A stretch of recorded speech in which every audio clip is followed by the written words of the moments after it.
ఆయన భౌతిక కాయం తెలుగు రాష్ట్రాలను విడిచిపెట్టి 29 సంవత్సరాలు అయిపోయింది.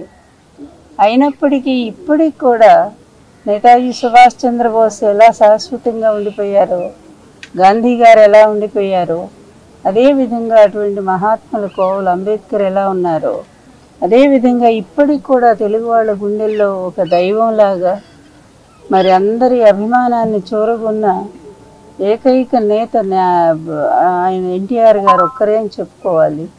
నిజంగా ఆయన ఎంత మంచివారంటే ఆయన చల్లని దీవెనలు నాకే కాదు తెలుగు రాష్ట్ర ప్రజలందరికీ కూడా అందుతూనే ఉన్నాయి.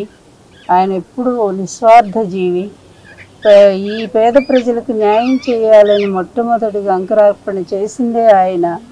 2 రూపాయల బియ్యం ఇచ్చి పేద వర్గాలను ఆదుకున్నారు. ఆయన స్ఫూర్తితోనే ఈరోజు ఆంధ్రప్రదేశ్ ప్రభుత్వం మరి ఎన్నో పథకాలు పేదవాళ్ళకు అందిస్తూ ఉంది.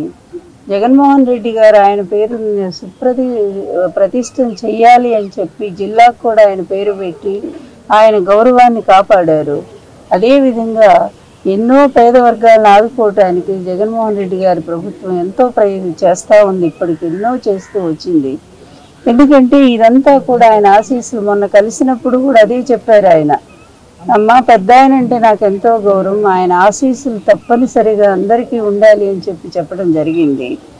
అందువల్ల ఏంటంటే అటువంటి ఆయన ఆశయాలను అర్థం చేసుకోగలిగిన వాళ్ళు మాత్రమే చరిత్రలో మంచి నాయకులుగా నిలబడిపోతారు. ఆయన ఆశయాలను అర్థం చేసుకోలేక మరి ప్రజల్ని దోపిడీ చేసేవాళ్ళు ఎప్పుడూ కూడా ద్రోహులుగానే మిగిలిపోతారు. అందువల్ల ఇప్పటికైనా రాజకీయంలో నిజమైనటువంటి ఒక మార్గదర్శకులుగా నిలబడ్డ ఎన్టీఆర్ గారి ఆశయాలే ఒక స్ఫూర్తిగా తీసుకొని నాయకులు పనిచేస్తే బాగుంటుంది, తెలంగాణ గవర్నమెంట్ అయినా ఎవరైనా సరే. అందువల్ల ఎన్టీఆర్ గారి ఆశీస్సులు మాత్రం ఉభయ రాష్ట్రాల్లో తెలుగు ప్రజలందరి మీద ఉన్నాయి. ఆయన ఒక దేవుడైపోయాడని అనుకుంటున్నాను నేను. దేవుడికి మరణం ఏముంటుంది? అందువల్ల అటువంటి దేవుడి ఆశీస్సులు నా జీవితాన్ని అలాగే కాపాడుతూ వచ్చారు.